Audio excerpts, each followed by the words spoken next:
Welcome back, chosen one. I won't tell you that everyone who ever doubted you is lying awake right now, haunted by your growth.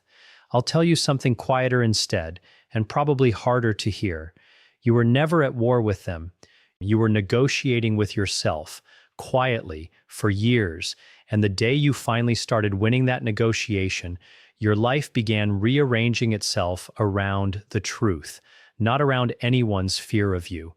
Your worth was never a performance meant for an audience. It never needed anyone's regret as proof that you had changed.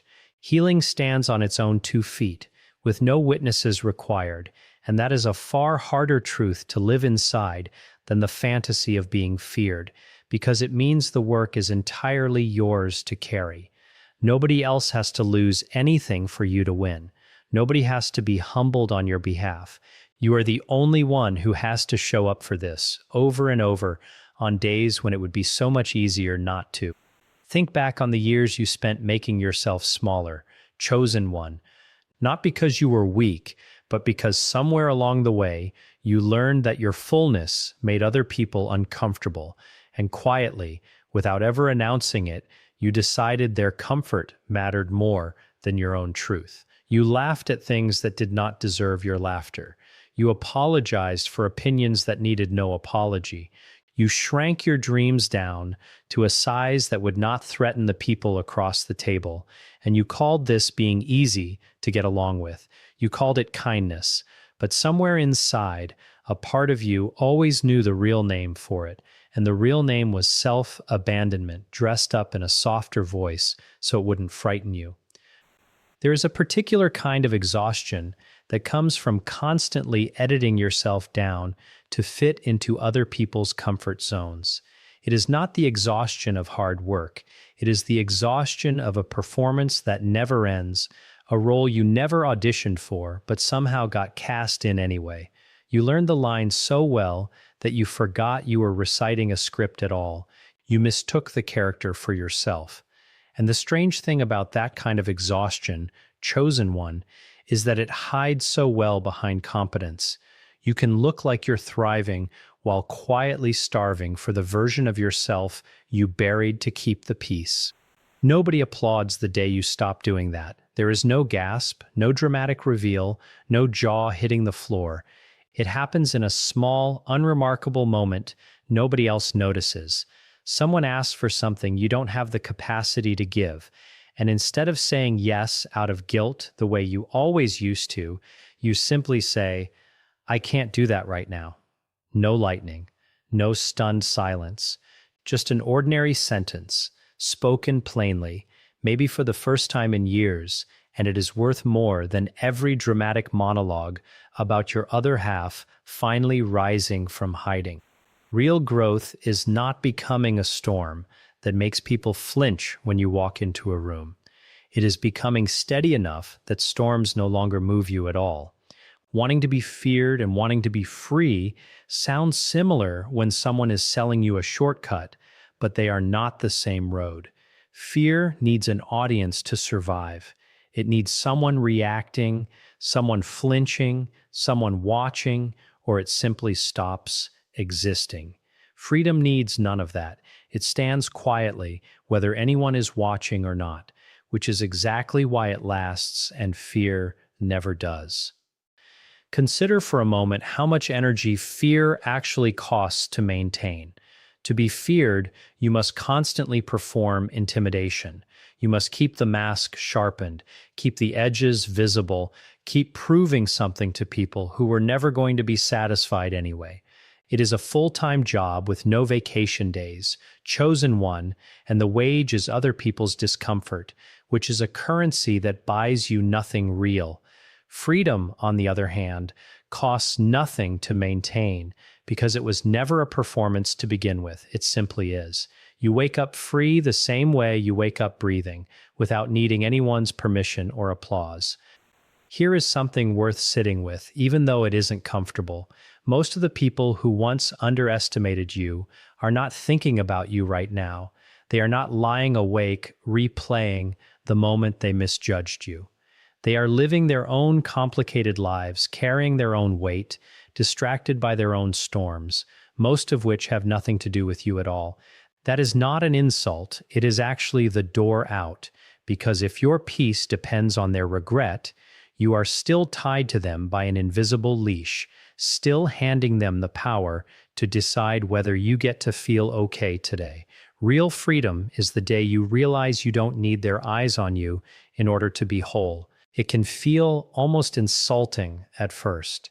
Chosen one, to realize how little space you occupy in the minds of people who once occupied so much space in yours. You replayed their words for months, sometimes years. You built entire arguments in the shower, entire comebacks you never got to deliver, entire scenes of vindication that never came. And all that time, they were thinking about their own grocery lists, their own arguments with someone else, their own quiet griefs that have nothing to do with you. This isn't meant to diminish what happened to you. It is meant to hand you back the hours you spent carrying something that was never as heavy on their end as it was on yours. This kind of growth lives inside boundaries, not inside cinematic unveilings. A boundary is not a wall built to keep the whole world out. It is a gate, and you decide who walks through it and how far. For a long time, you had no gate at all, just an open field anyone could wander into and take from, because you never told anyone where your land ended and theirs began. Building that gate now is not an act of war. It is an act of quiet respect, one that simply says, here is where I end, and I decide what happens beyond this line, and I no longer need your permission to draw it. You will feel guilty the first few times you use it. That guilt is not proof you are doing something wrong. It is only proof you are doing something unfamiliar to a nervous system that got comfortable with the old pattern long ago. The discomfort of a brand new boundary will often feel worse in the moment than the old familiar ache of abandoning yourself one more time. That does not mean stop. It only means something in you is finally different, and different things are always uncomfortable before they become normal. There will be people who push against your new gate, chosen one, because they benefited from the field having no fence at all. Some of them won't even realize they're doing it. They'll simply feel a discomfort they can't name and call it a change in you, as though the problem is that you changed, rather than that the old arrangement quietly served them more than it ever served you.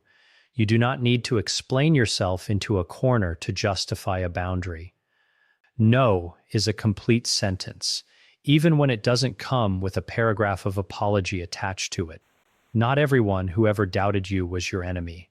Some were simply afraid, limited by their own small world, quietly projecting their own abandoned dreams onto yours because your ambition reminded them of something they gave up on long ago. That doesn't mean you owe them your smallness in return. It only means your growth doesn't need villains in order to be real. Some of them will surprise you and grow alongside you, apologizing in their own quiet way, showing up differently once they see you standing differently. Others won't. You don't need to know in advance which kind of person someone will turn out to be. You only need to decide, moving forward, how much access to your life each of them has actually earned, based on how they treat the person you are now, not the person you used to let them shrink. It is tempting, chosen one, to sort people into permanent categories the moment they disappoint you, to decide in a single flash of hurt that someone is now and forever an enemy. But growth rarely asks you to burn every bridge behind you. It asks you to become someone who can hold a door open without forcing anyone through it. Some people will walk through on their own, changed by watching you change. Others will simply stand outside, unable or unwilling to meet you where you now are, and that is allowed to be sad without being a tragedy. Not every ending needs a villain to make sense. Some endings are simply two people who grew in different directions, and that is enough of a reason on its own. There is a real difference between confidence and the fantasy of being feared, and the two get sold to us as though they were the same thing far too often. Confidence needs no audience to feel real. It does not need a crowd of people trembling to confirm it exists. It simply is, quietly, the way a mountain doesn't need anyone's admiration to keep standing. The fantasy of being feared is fragile in a way confidence never is, because it depends entirely on other people's reactions, and it collapses the instant nobody is left watching. You can tell the difference by asking yourself a simple question. Does this feeling need witnesses, or would it still be true if no one ever found out? Try this test on the parts of your life you're proudest of, chosen one. Would you still be proud of them if no one ever knew? Would you still have set the boundary if nobody was around to see you hold it? Would you still have walked away from what was hurting you if there were no audience to witness your strength? If the answer is yes, you have found something real. If the answer wavers, that is not shame. It is simply information, a gentle signal pointing you back toward the parts of yourself that are still healing, still learning to stand on their own without needing to be seen standing. There is also a quieter kind of grief buried inside all of this growth, and it deserves to be named rather than skipped over. Grief for the years spent shrinking. Grief for the version of you that apologized for existing too loudly. Grief for relationships that only worked because you kept disappearing a little at a time to make room for someone else's comfort. You are allowed to grieve that person, even as you leave them behind. Growth is not a betrayal of who you used to be. It is a form of loyalty to who you were always meant to become, even when the road between those two selves runs straight through some genuine sorrow. So here, finally, is your liberation, chosen one, and it is quieter than the one you may have been promised elsewhere. It doesn't arrive with a chorus of people gasping at your transformation. It arrives on an ordinary day when you catch yourself about to shrink for someone out of old habit, and you simply don't. It arrives when their opinion crosses your mind and no longer weighs what it used to. Not because you defeated them in some grand confrontation, because you finally stopped needing to. Liberation, real liberation, rarely announces itself with fanfare. It just quietly stops asking for permission. This kind of growth will never announce itself. There is no secret number to drop in a comment section, no code word that marks you as one of the chosen. There is only the slow, unglamorous, mostly invisible work of choosing yourself again and again, in rooms where nobody is watching and nothing looks remotely dramatic. You will slip sometimes and fall back into old habits. That is not failure. That is simply what unlearning looks like when you are undoing something that took years to build, and years of unlearning rarely happen in a straight line. Give yourself permission, chosen one, to be inconsistent on the way to becoming whole. There will be days you hold the boundary perfectly, and days you cave to old guilt out of sheer exhaustion. There will be moments you feel entirely free, and moments you catch yourself performing for an audience out of old muscle memory. None of that erases the progress underneath it. A tree doesn't stop growing because one branch bends back toward the ground in a storm.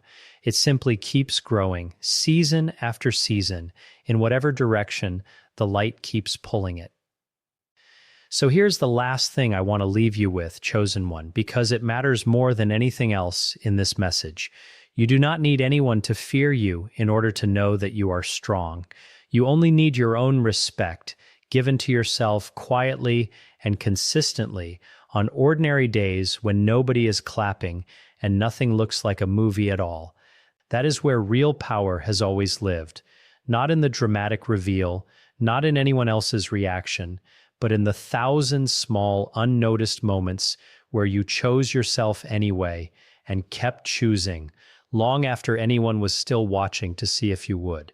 And when you finally forget to keep score, chosen one, when the tally of who doubted you and who believed in you quietly stops mattering, that is not a loss.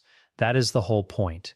You were never meant to win an argument with the past. You were only ever meant to walk far enough ahead of it that it stopped being able to keep pace with who you've become.